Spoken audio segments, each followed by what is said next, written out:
오늘 이 자리에서 림프 부종에 대해서 말씀드릴 수 있는 기회를 주셔서 정말 감사드립니다. 제가 오늘 드릴 말씀은 림프 부종 중에서도 림프 부종 예방 및 재활 치료에 대한 내용을 중점으로 말씀드리고자 합니다. 전체적으로 림프 부종에 대해서 간단하게 말씀드리면 림프 부종은 림프계의 손상이나 기능 이상에 의한 림프액의 수송 능력의 저하에 의해서 생기는 신체에 발생하는 부종을 이야기합니다. 몸에는 이제 여러 군데 림프절이라고 하는 게 있고, 우리 이제 유방암과 관련된 림프절은 겨드랑이에 있는 겨드랑이 림프절이 관련이 있습니다. 림프액은 이렇게 신체의 중심부를 향해서 한 방향으로 이렇게 흐르고 있기 때문에 그 중간에 있는 과정을 거치는 림프절의 기능에 이상이 있을 경우 그 아랫부분, 그 원위부에 부종이 생기는 걸 림프 부종이라고 합니다. 이게 이제 림프 부종 환자분에서 림포신티그라피라는 검사를 시행한 것인데, 보시는 것처럼 여기가 환측이고 림프절의 기능이 이제 흐름이 많이 막혀 있고 정체가 돼서 생기는 것이 림프 부종입니다. 림프 부종의 전이는 대한림프부종학회에서 발표한 바에 따르면 간단하게 크게 봤을 때 팔 둘레 측정법을 통해서 쟀을 때 양측 팔의 차이가 2cm 이상 차이가 나는 경우, 또 여러 부피 측정법을 통해서 쟀을 때 양팔의 부피의 차이가 200mm 이상 차이가 나는 경우, 그리고 이제 자가보고를 통해서는 1점은 아주 경미한 변화로 본인만 알아차릴 수 있는 눈에 보이는 부종이 있는 경우, 2점은 환자 본인을 포함해서 주위에 친한 사람은 알아차릴 수 있는 정도의 부종이 발생한 경우, 3점의 경우에는 다른 사람도 판단할 수 있을 정도의 부종이 발생한 경우를 이야기합니다. 이렇게 림프 부종의 정의 기준을 보면 이제 부어 있는 것만을 림프 부종이다라고 생각하실 수가 있는데, 저희가 판단할 때에는 부종이 있는지 없는지, 부종의 정도가 어느 정도인지, 몇 cm가 차이가 나는지도 중요하지만 림프 부종의 단계에 따른 어떤 변화도 저희가 중요하게 판단하고 있습니다. 1단계는 전반적으로 부종이 관찰되고 신체 검진에서 누르면 쑥쑥 들어가는 함요 부종이 관찰되는데, 부종 부위를 이렇게 올리고 있으시거나 아침에 일어난 직후에는 증상이 호전되어 있는 경우를 1기, 2기는 조직 내에 섬유화가 진행되기 시작하는 것을 2기, 그리고 3기는 섬유화가 진행되어 점차 단단해지고 이 시기가 되면 치료에 반응이 없는 정도의 단계를 3단계라고 이야기합니다. 그렇기 때문에 부종이 있는지 없는지 뿐만 아니라 우리가 이제 림프액이 고이게 되는 피하 조직에 섬유화가 진행되는지 아닌지가 또 저희가 중요하게 판단을 하는 하나의 기준이 되겠습니다. 그리고 저희가 이제 지금 2기에서부터 섬유화가 진행되는 시기에서부터 자연적 치유가 불가능한 시기라고 저희가 이제 이야기를 하고, 환자분들께서도 저희가 이제 외래에 자주 오시게 되는 기수는 주로 2기입니다. 근데 저희가 이제 1기 정도 됐을 때 아침에 일어나면 부종이 다 좋아지고 조금만 조심해 주시면 부종이 좋아지는 이 단계에서부터도 저희가 부종 관리가 필요하다라고 말씀드리는 이유에 대해서 말씀을 드리면, 림프 부종의 기수가 진행하면 진행할수록 그냥 우리가 겉에서 보기에는 그냥 부종 단계 그 부피만 늘어나는 것처럼 보이지만, 피하 조직에서는 이렇게 초음파로 봤을 때 단계적으로 이런 피하 조직의 변화가 유발되게 되고, 또 수술하시는 선생님들께서 보고하신 바에 의하면 림프관도 처음에는 정상이었다가 기수가 진행됨에 따라서 늘어났다가 수축하고 그 이후에는 경화되는 단계를 거치기 때문에 이렇게 조직의 변화나 림프관의 변화를 이렇게 조기에 우리가 알게 돼서 더 이상 진행하지 않도록 조기에 관리하는 것이 저희가 림프 부종 관리에서는 중요하다고 말씀드릴 수 있겠습니다. 그래서 저희가 이제 조기에 확인하기 위해서는 저희가 매일매일 외래에서 같이 뵙고 있는 게 아니기 때문에, 저희가 이제 외래에 오시면 부종이 생기시는지 아닌지를 좀 확인해 달라고 말씀을 드리는데, 이렇게 림프 부종이 생기면 손가락부터 팔 끝까지 전체가 비슷하게 붓는 양상으로 나타나는 건 아니기 때문에 어떤 영역에 따라서 저희가 이제 부종이 생기게 됩니다. 그래서 샤워하실 때 양쪽 손을 조금 비교해 주시고 또 뒤집어서 안쪽 팔, 안쪽 윗팔 이런 식으로 부종이 생기시는지 한 번씩 봐달라고 말씀드리고, 또 자각 증상으로는 움직이시거나 뭐 좀 더 쓰고 나면 팔이 무거워지거나 좀 뻑뻑한 느낌이 드시는데 좀 쉬고 나면 조금 좋아지고 움직이면 다시 좀 불편한 느낌이 느껴지는 이런 자각 증상이 생기셨을 때에도 이런 증상이 림프 부종인지 아닌지에 대해서 우리가 좀 고민을 해봤으면 좋겠다라는 생각이 들고, 이런 부종이 있는지 없는지 잘 모르고 계셨다가 림프 부종, 그러니까 림프액이 정체가 돼서 세균 감염이 생기는 염증이 생겨서 이렇게 팔에 통증이 생기거나 열감이 생겨서 그때 처음으로 발생하는 경우들도 있을 수 있습니다. 그래서 말씀드렸던 것처럼 림프 부종에서는 조기 진단이 중요하기 때문에 어떤 의심 증상이 생기실 때 재활의학과나 아니면 치료를 받고 계시는 주치의 선생님께 의논을 해 보시는 것을 권유드립니다. 그러면 저희가 이제 언제까지 항상 환자분들께서는 언제까지 내가 그럼 림프 부종을 조심해야 되는지를 물어보시는데, 유방암 치료를 받고 수술하시고 난 다음 치료가 끝난 이후에서도 2년까지 유방암 관련 림프 부종 발생률은 지속적으로 증가하는 것으로 우리가 이제 연구 보고가 되어 있고, 그렇긴 하지만 3년 이내에 91%의 림프 부종 환자분들이 생기는 것으로 보고되고 있습니다. 그래서 3년 정도의 기간 동안 조금 더 유심히 봐주시는 걸 말씀드리는데, 여러 가지 염증과 관련된 어떤 여러 가지 이슈가 생기셨을 때에는 그 이후 시점에서도 생길 수가 있기 때문에 이후에 말씀드릴 어떤 이런 생활 습관 이런 부분들에 대해서는 조심해 주시는 것이 좋겠습니다.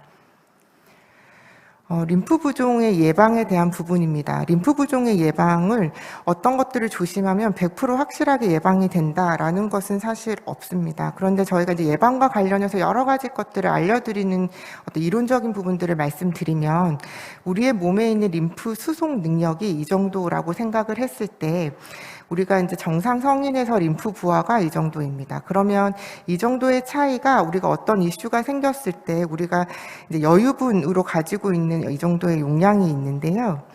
우리가 유방암을 수술을 하시거나 뭐 방사선 치료를 받으시거나 여러 가지 어떤 기능 저하를 생길 수 있는 어떤 여러 가지 치료를 받으셨을 때 정상 림프 수송 능력은 이렇게 조금 감소하게 됩니다. 그럼 평상시에 이제 흐르고 있는 림프 부하를 우리가 이렇게 좀 감소된 림프 수송 능력이 충분히 감당할 수 있기 때문에 우리가 이제 림프 부종이라든지 이런 부종이 발생하지 않을 수 있는데, 어떤 이슈들이 있으셔서 어떤 이런 림프 부하가 늘어나게 되면 정상 기능을 가졌을 때에는 우리가 눈에 보이는 부종이 생기지 않지만 저하된 기능을 가졌을 때에는 이런 증가된 양을 커버할 수가 없기 때문에 눈에 보이는 부종으로 발생할 수 있는 게 림프 부종의 어떤 이론적인 원리입니다.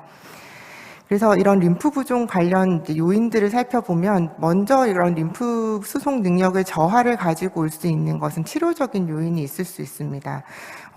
감시 림프절 수술을 한 경우에 비해서 겨드랑이 림프절 절제술을 한 경우에 더 잘 생기는 것으로 되어 있고, 가슴뿐만이 아니라 어떤 림프절을 포함해서 방사선 치료를 한 경우 혹은 림프절로 암이 전이된 경우, 이런 치료적인 요인들이 림프 부종 발생에 관련이 있는 것으로 밝혀져 있습니다.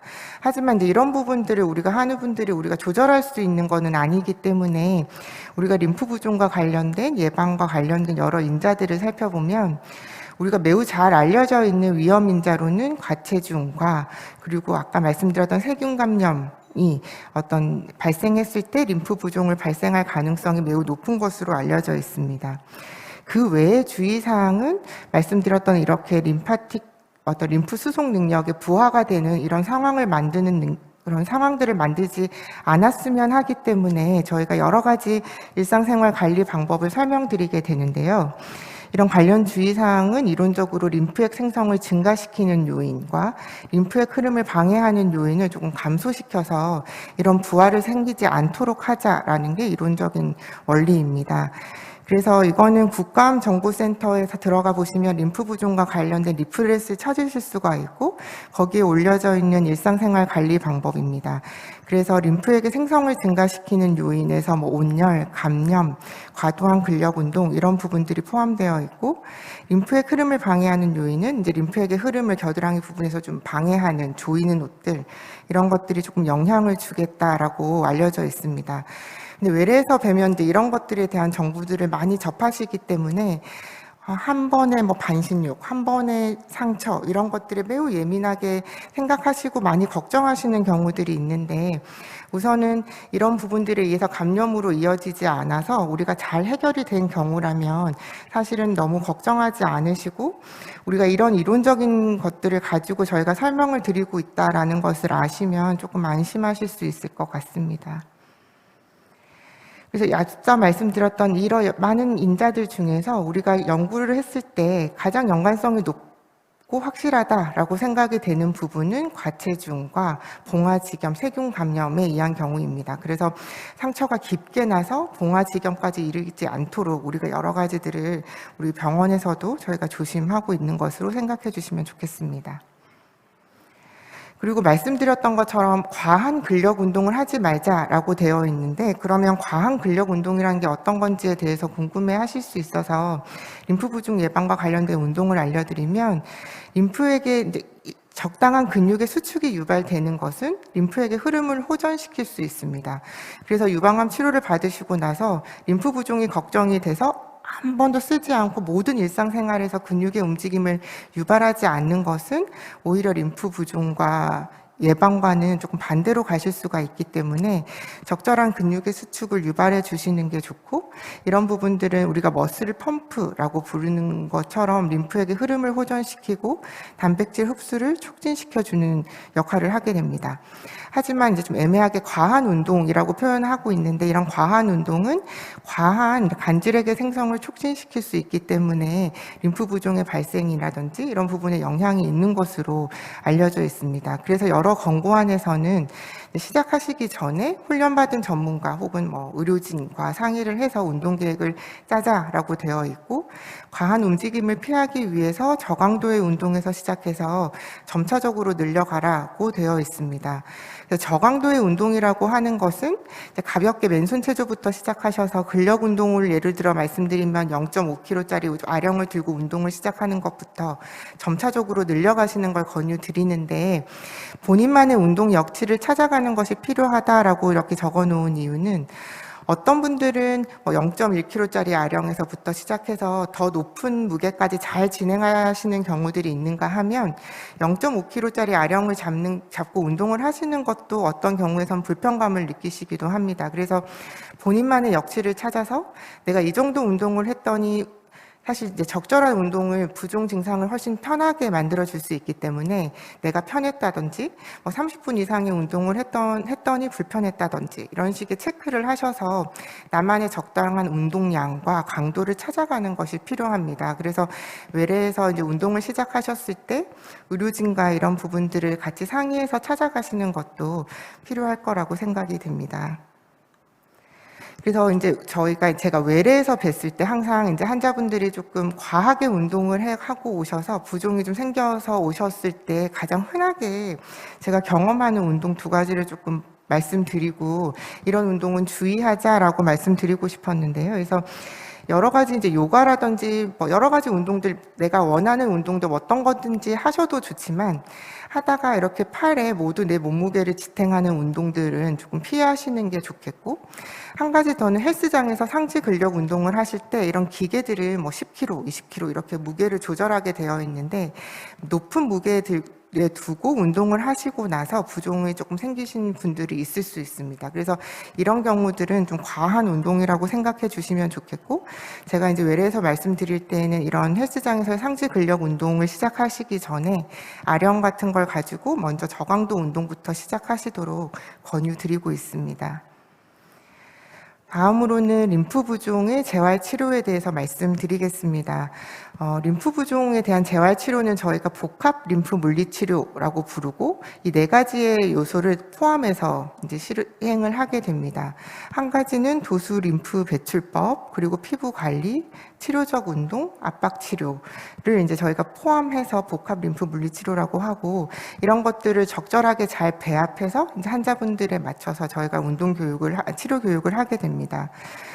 이제 림프 부종 치료의 목표는 말씀드렸던 것처럼 부은 거를 호전시키는 게 하나의 목적이 있고, 또 섬유화, 조직의 섬유화를 호전시키고자 함이 하나가 있고, 또 림프액이 고여서 염증을 다시 발생하거나 하지 않도록 염증 발생을 예방을 크게 목표로 두고, 이런 것들을 호전시켜서 관련 증상을 호전시키고 뭐 기능이나 삶의 질을 호전시키는 것을 목표로 진행하고 있습니다.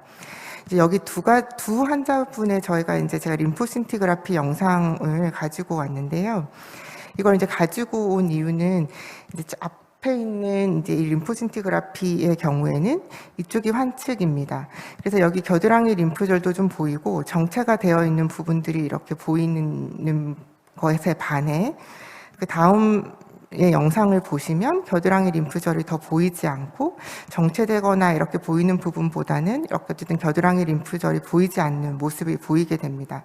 저희가 이제 림프 부종을 진단할 때 이런 검사들을 다양한 검사들을 하시게 되는데 저희가 이제 이런 검사를 하게 되는 이유는 남아있는 림프절의 어떤 기능이라든지 흐름, 정체된 것들을 보고 저희가 이런 여러 가지 물리치료를 조합해서 환자분들에 맞는 운동을 저희가 알려드리게 되고 치료법을 알려드리게 됩니다.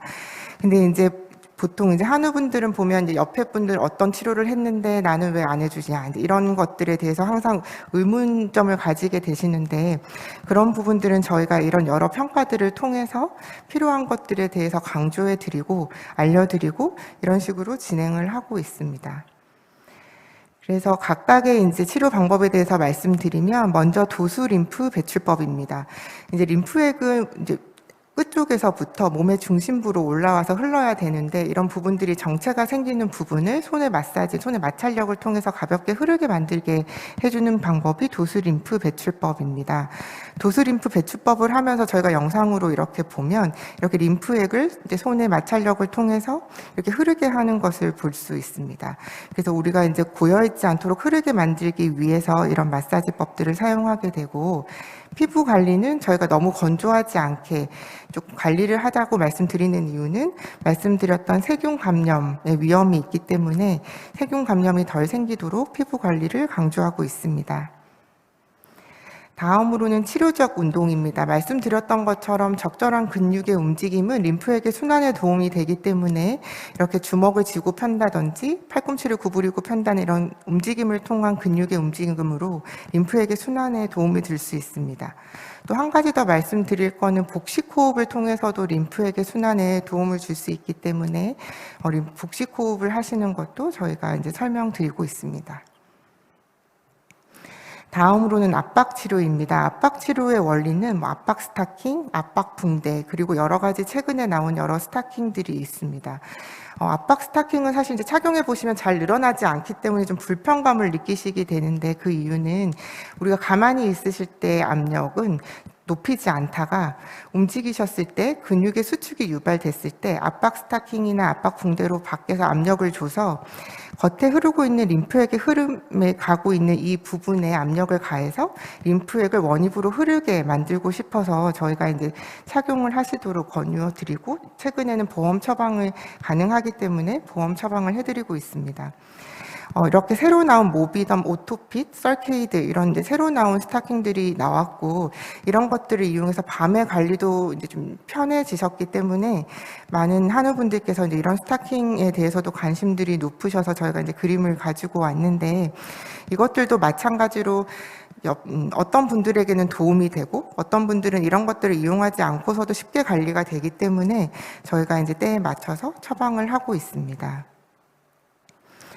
다음으로는 저항 운동입니다. 이제 림프 부종이 있을 때 저항 운동을 하는 게 좋을지 아닌 게 좋을지에 대해서는 예전부터 항상 이제 림프 부종을 진료하는 저희 입장에서도 그리고 한우분 입장에서도 항상 저희가 이제 좀 신경을 쓰고 있는 부분들이었는데 최근에 상지 림프 부종 환자분에서의 저항 운동은 림프 부종을 악화시키지 않는다라는 연구 보고들이 매우 많고 또 상하지의 근력에도 도움이 된다라고 보고되고 있습니다.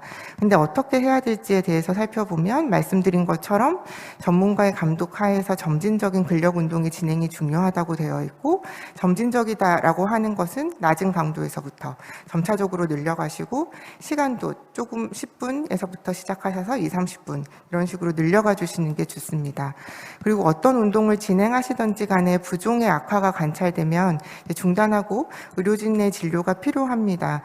부종의 악화라고 하는 것은 림프 부종을 아직 발생하시지 않은 상황에서는 매우 증상을 예민하게 느끼실 수가 있는데, 림프 부종을 2-3년 이렇게 좀 오래 경험하셨던 분들은 부종의 변화를 조금 예민하게 느끼시지 못하시는 경우들이 있기 때문에 저항 운동을 시작하시고 일정 기간 동안에는 부피가 늘어나는지 아닌지를 자를 이용해서라든지 이렇게 좀 측정해 보는 것들을 권유드립니다. 요약해서 말씀드리면 유방암 관련 림프 부종에서는 조기 진단이 중요합니다. 조기 진단이 중요한 이유는 조기부터 이제 우리가 관리를 하는 것이 더 하는 분들에게 더 유리하기 때문입니다. 따라서 부종이 발생하거나 무거움 등의 증상이 의심될 때에는 의료진에게 알려주시는 것이 필요합니다.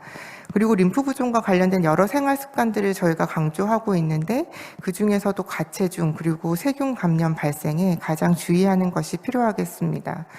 그리고 림프 부종은 제가 앞서 말씀드렸던 것처럼 재활 치료나 이런 부분들이 진행되지만 만성 질환이기 때문에 자가 관리가 가능하도록 어떤 병원에서 관련 교육들을 받고 자가로 시행할 수 있는 것들이 필요하고, 나에 맞는 치료 방법은 다 다르게 있기 때문에 나에 맞는 치료 방법을 의료진과 함께 상의해서 결정하는 것이 좋겠습니다.